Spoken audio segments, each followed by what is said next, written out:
ನಿಮಗೆ ಪಿಸಿಒಎಸ್ ಅಥವಾ ಪಿಸಿಒಡಿ ಇದ್ದಾಗ ಅಥವಾ ಹಾರ್ಮೋನ್ ಇಂಬ್ಯಾಲೆನ್ಸ್ ಇದ್ದಾಗ ಯಾವ ಯಾವ ಸಮಯದಲ್ಲಿ ಹಾರ್ಮೋನ್ ಇಂಬ್ಯಾಲೆನ್ಸ್ ತುಂಬಾ ಹೆಚ್ಚಾಗತ್ತೆ? ನಿಮಗೆ ಮಾನಸಿಕ ಒತ್ತಡ ಹೆಚ್ಚಾಗಿದ್ದಾಗ. ಎರಡನೆಯದು ನಿಮ್ಮ ಆಹಾರದ ಗುಣಮಟ್ಟ ತುಂಬಾ ಕಡಿಮೆ ಇದ್ದಾಗ. ಮೂರನೇದು ನಿಮ್ಮಲ್ಲಿ ಪೌಷ್ಟಿಕಾಂಶಗಳ ಕೊರತೆ ಹೆಚ್ಚಾಗಿದ್ದಾಗ.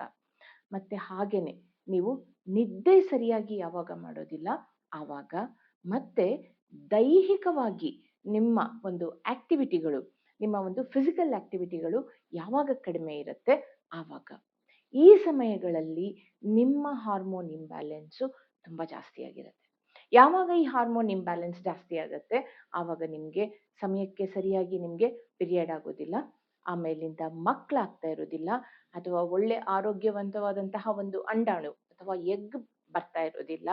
ಅದರ ಜೊತೆಗೆ ನಿಮ್ಮ ದೇಹದ ತೂಕ ತುಂಬಾ ಹೆಚ್ಚಾಗ್ತಾ ಇರುತ್ತೆ.